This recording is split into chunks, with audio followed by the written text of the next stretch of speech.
Salut à toutes et à tous. Bienvenue sur Pharmaplante, votre chaîne de partage scientifique et pharmaceutique sur les plantes médicinales. Aujourd'hui nous allons parler du Phoquinqueliba dont le nom scientifique est le Senna occidentalis. Il fait partie de la famille des Fabacées. Quelles sont les origines de cette plante? Senna occidentalis est une espèce de plante dicotylédone originaire d'Amérique tropicale, désormais à répartition pantropicale. Ce sont des arbrisseaux à fleurs jaunes et au feuillage malodorant. Description botanique. Ces feuilles, alternes, glabres, légèrement pubescentes à la face inférieure, portées par un court pétiole, sont composées paripennées et longues de 10 à 15 cm. Elles comptent 4 à 6 paires de folioles ovales à elliptiques. Elles ont une odeur fétide caractéristique. Sa tige est ligneuse à la base et est pleine et cylindrique. Les fleurs, de 1,5 à 3 cm de diamètre, solitaires ou groupées en grappes axillaires de 2 à 5 fleurs à l'extrémité des rameaux, présentent un calice formé de 5 sépales verts, elliptiques, une corolle comprenant 5 pétales ovales, libres, de couleur jaune. Le fruit est une gousse oblongue, légèrement arquée, aplatie, cloisonnée, de 10 à 15 cm de long sur 7 à 8 mm de large. La gousse, beige à maturité, est ascendante et renflée au niveau des graines et s'ouvre le long des deux bords. Elle contient 20 à 60 graines. Quels sont les différents constituants chimiques de cette plante? Le Phoquinqueliba est riche en substances actives. On distingue les flavonoïdes qui sont antioxydants et ralentissent le vieillissement cellulaire. Les sesquiterpènes qui ont des effets sur le système nerveux central et ont des actions antimicrobiennes et antitumorales. Il contient aussi des mucilages qui favorisent l'équilibre de la flore intestinale. Il est riche en anthracinones qui sont puissamment laxatives en stimulant la muqueuse du côlon, et augmentent le péristaltisme, diminuent la résorption d'eau et d'électrolytes, ce qui peut induire la maladie des laxatifs. Troisièmement, le Phoquinqueliba contient des acides phénol et naphtaléniques. Ils sont généralement antioxydants. Quatrièmement, il y a des sénosides qui stimulent la motricité du côlon grâce à leur sucre, après contact avec la flore intestinale qui réduit les anthracinones en anthrones. Et il y a des triterpènes qui sont dotés de potentialités immunomodulantes et hormonales. Cinquièmement, il y a des hétérosides qui sont généralement antioxydants, anti-inflammatoires et ont une action laxative et purgative. Tous ces composés confèrent au Phoquinqueliba des propriétés pharmacologiques. Au vu de sa forte composition en flavonoïdes, en sesquiterpènes et en acide naphtalénique, le Phoquinqueliba a des propriétés anti-inflammatoires. La forte présence d'anthracinones, de sénosides et d'hétérosides fait du Phoquinqueliba un puissant laxatif. Il est donc idéal pour traiter la constipation. Sa richesse en sesquiterpènes lui confère des effets anti-infectieux.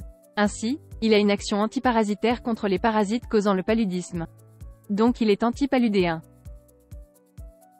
Pour compléter ses effets anti-infectieux, il permet aussi de lutter contre les infections bactériennes.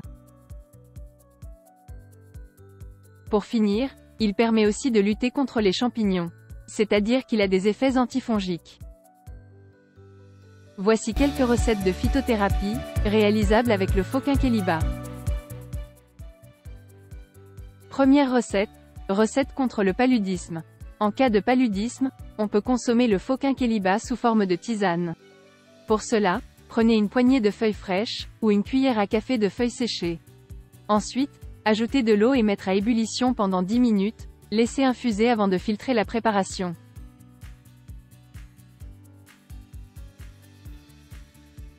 Deuxième recette, recette contre les abcès.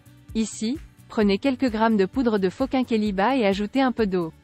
Ensuite appliquez comme cataplasme sur la partie affectée par l'abcès.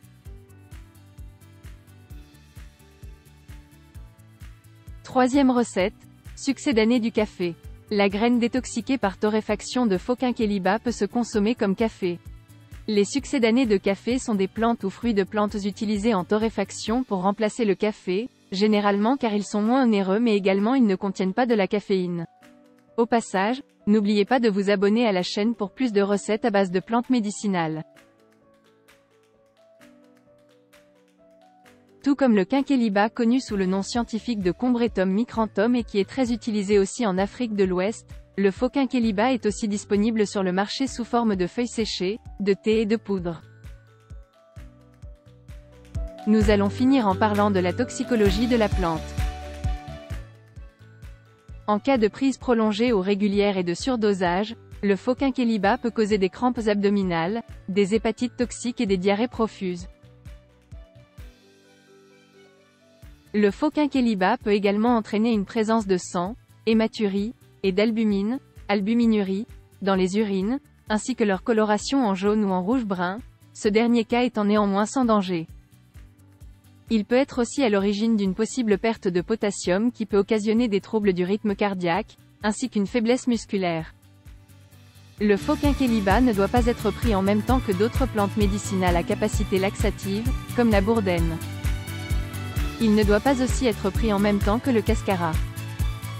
Et il faut aussi ajouter qu'il ne doit pas être aussi pris avec de l'aloès qui a aussi des propriétés laxatives. Cette plante interagit avec les médicaments utilisés pour traiter les troubles cardiaques et l'insuffisance rénale, comme les digitaliques, les diurétiques, et les corticoïdes, du fait de la modification de la composition des électrolytes qu'il engendre. Il est contre-indiqué chez les personnes qui connaissent des troubles cardiaques, chez les femmes enceintes ou allaitantes et chez les enfants âgés de moins de 12 ans. Il est aussi exclu pour les personnes souffrant d'inflammation du côlon, de maux intestinaux d'origine inconnue, de constipation chronique et de déshydratation. Nous voici à la fin de cette vidéo. Si vous l'avez appréciée, merci de la liker, de vous abonner à la chaîne et d'activer la cloche de notification pour ne pas rater les prochaines vidéos. Nous diversifions aussi les contenus de la chaîne en réalisant des vidéos animées en s'appuyant sur des preuves scientifiques. Ainsi nous comptons sur vous pour vous abonner et nous soutenir dans ces nouveaux formats. Merci d'avoir regardé cette vidéo. Au revoir et à la prochaine.